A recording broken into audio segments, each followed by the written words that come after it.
On April 27, 2011, a deadly F4 tornado swept through Pleasant Grove, showing no mercy. The sound I heard had the rhythm of a locomotive, combined with the roar of a jumbo jet and low growl of an angry animal.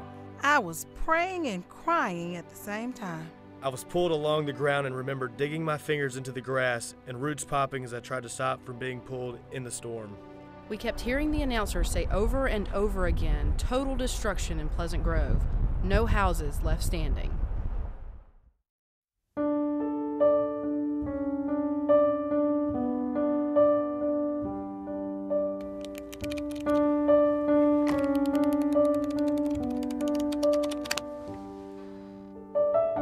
Good, bad, or ugly, we had a story to tell. It was the history of our town, and we had made it through. About 800 houses were destroyed and nearly 12 lives lost in the storm-ravaged community that Pleasant Grove native Katrina Coker still calls home. She says survivor's guilt spurred the collection of tornado tales. It's therapy for them. It helps us get past it. There's Lori O'Brien's story. The entire house shook and rattled, and the whirring was joined with a screeching, like metal roller coaster cars clanging on metal, and the children screamed. O'Brien and her grandchildren emerged from the basement to find the house reduced to rubble and fires burning throughout the neighborhood. It was deadly, and it just devastated everything around us, and for so many of us to be physically unharmed, I just thought that was miraculous. I ran up this road. Iraq veteran Michael McCarroll's story reads like an odyssey. It sounded as if mortars were going off just feet from us as we ran across that road. I never imagined what I was walking into when I left. You know, my main goal was to try to get to my in-laws. He strayed in his journey, helping the wounded and stumbling upon this seemingly unfamiliar street. These were stairs where this little plant is. I didn't know what I was coming in. I didn't know that when I heard that there were kids trapped, I didn't know. The trapped people were his friends, including Carrie Lowell, the mother of a 7-week-old baby who died protecting him. McCarroll stayed with her body for part of the night, which he recounts in the book. I'm a combat veteran from Iraq, and when I got back, I suffered from PTSD, and one of my therapists told me that it's better to get stuff out, you know, traumatic events. 6 months later, the family McCarroll aided has moved away, and O'Brien is expected to move into her new house in the next few weeks. It has a safe room. I had to have something. When I told him, I said, you just need to make sure I have a place to go when there's a storm. Storm or no storm, the survivors and their children will never forget their stories of tragedy. I won't take it off. I've got another one. So when this one wears out, I'm going to wear it until I'm 78 if I live that long. So I won't ever forget. And triumph. I think that is probably the most important thing that came out of that was the way everyone pulled together and helped, and that's what Pleasant Grove does, and that's who we are. October the 20th, 2007, about 10:30 in the morning, a passerby found a body lying in the street on Sledge near Dudley, and this is a commercial industrial area. The area is surrounded by vacant buildings, frequented by the homeless. Police knew witnesses would be hard to come by. The body had been there 4 or 5 hours. The investigation revealed it was Tadias Tucker, affectionately known by his friends as Ms. Teddy. Ms. Teddy was a cross-dresser who also prostituted. Investigators went to work, focusing first on the evidence in front of them. When the investigators got to the scene and were examining Ms. Teddy's body, they noted that the clothing was in disarray. Things like that indicate that there was some type of a struggle. Tucker was last seen alive around 2 or 3 o'clock that morning at a bus stop at Bellevue and Linden, but she sent a text message to a friend at 5 a.m. She had texted about a suspicious vehicle in the area. It was a burgundy, newer model 2-door Grand Prix or a Monte Carlo. It was occupied by a lone male black. He was described as dark-skinned, in his late 20s with wide eyes. He had a bandana around his head and a long ponytail. Several other people working in the area also saw the car that night. People who engage in prostitution, they know the vehicles in the area, you know, the regular customers, and this car stood out, and it kind of worried some of them. Police never found the car or its driver, but they have a lot of questions for him. They do, however, have a theory on a motive. It could have been a robbery that went bad, or it could have been someone found out that Miss Teddy was really Mr. Teddy, and got upset. Detectives hope someone can help crack this case. Investigators say people making a living on the streets, whether it's selling drugs or selling themselves, are streetwise. They know when something's not right. It's a survival thing. They don't want to get robbed, they don't want to get hurt, and they all look out for each other. And I think someone probably saw what happened, but may be afraid just to come forward.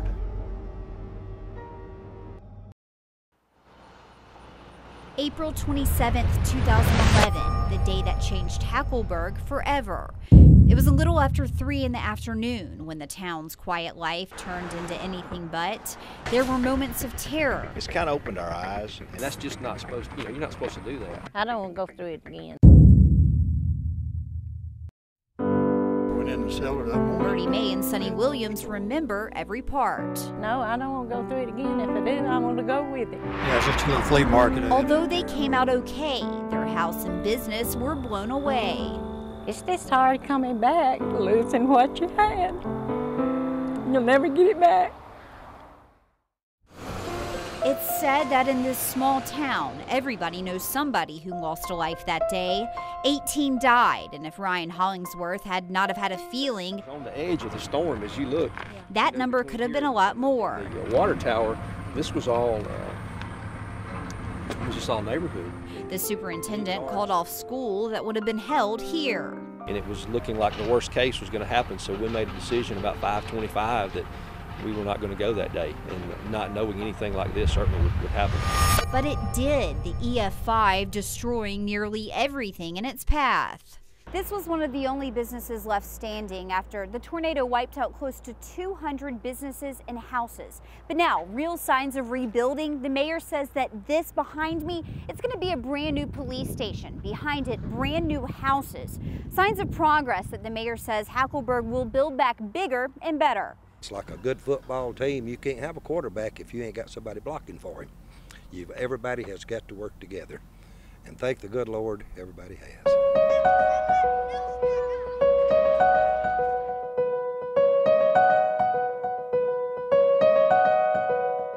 The Wrangler plant is coming back to bring back hundreds of jobs. Businesses are signing up to make Hackleburg home, and the school, well, the proof of progress is here.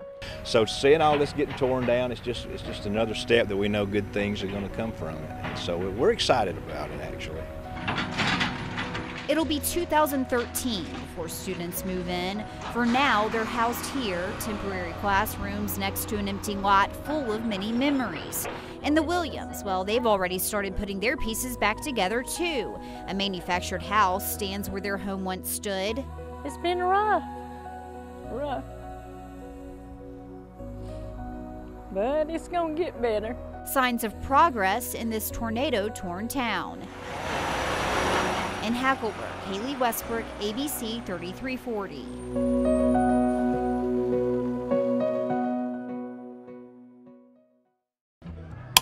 I played in every club, every wide spot, every alley, every rooftop, just about every one of them down there. Check, 1, 2, 1, 2, check. The blues bug bit Guy Venable as a young child. All the way from String Bean, Mississippi. 13 was when I really put my hand on the guitar and said, whoa, I like this. With no formal training in music, he found himself fascinated by friends who gracefully plucked the strings. So he taught himself. And now he's a fixture on a stage with music giants.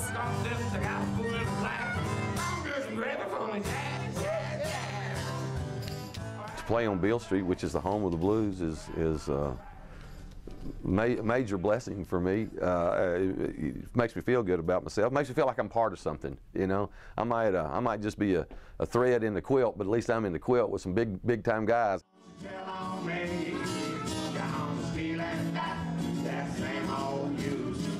It's gratifying for Guy. It's his passion, but music alone just doesn't do it. It's just something I wanted to do. It's something that I kind of felt led to do. It's something I knew how to do, and I had been working with leather since I got out of the Navy. I'm gonna need to turn that light on again, I think. 27 years ago, Guy Venable put his best foot forward, opening up his own shoe repair shop. The shop smells of leather and shoe dye. Guy puts his heart into giving his customers new souls. Every day I enjoy what I'm doing, and to me that's worth more than money. From casual to dressy, this Bartlett cobbler adds a careful touch to his craft. Stacks sit to be picked up while others wait to be repaired. His helpers, his wife, and his dedicated dogs sit on standby. It's the way Guy makes his living every day. I got plenty of hospital bills right now from several things that happened to me before. In early 2009, Venable was without insurance when he was diagnosed with prostate cancer. Since then, he's not only fought through sickness, but now he's battling bills. Since the diagnosis, affording high insurance premiums has been nearly impossible. Healthcare right now, something needs to be done. I couldn't tell you what it is, but it'd be nice if people could afford insurance or health care, one of the two. While the cancer seems to have disappeared, the bills for radiation and medication have not.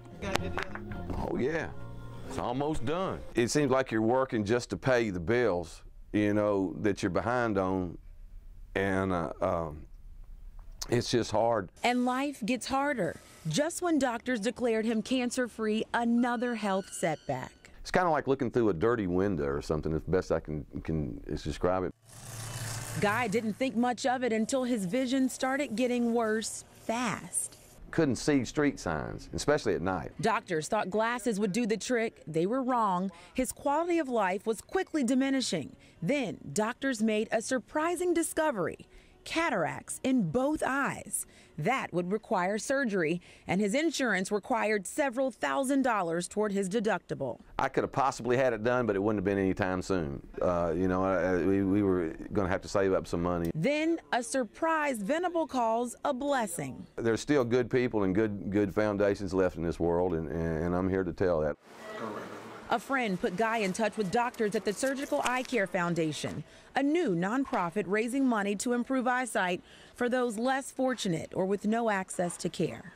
Treated me like I was paying the full price, you know. I was very thankful. Venable would be the first success story for the foundation. Doctors volunteered their time in surgery, and pharmaceutical companies donated products needed for the operation. I haven't had to pay anything. They've given me a brand new set of eyes, and there's no charge to me whatsoever. And now life seems to be crystal clear for a man who didn't even realize the haze he'd been peering through. I'm seeing really good, very good, better than I've seen in years, probably since I was 8 years old. I don't know if I've ever seen this good. Just one day after Guy Venable had his first eye surgery, he found his way back here to Beale Street, where the lights seem brighter and the blues seem bluer. It's a sickness, you know. I got it bad.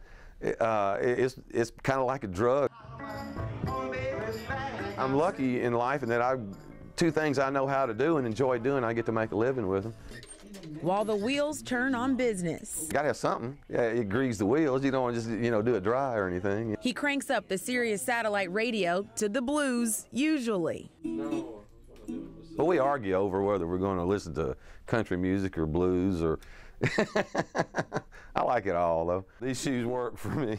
Because it keeps him going until he makes it back to Beale. And with each new day... I got up this morning, walked out the door, and everything was crystal clear. It hadn't been that way. I mean, I didn't know that. Thanks to a group of doctors. Bless God, there's people out there that looking to help folks, and they really helped me out. Now, this is the most exciting one here. Who helped Guy Venable see life in a new way. In Memphis, Lauren Johnson, Fox 13 News.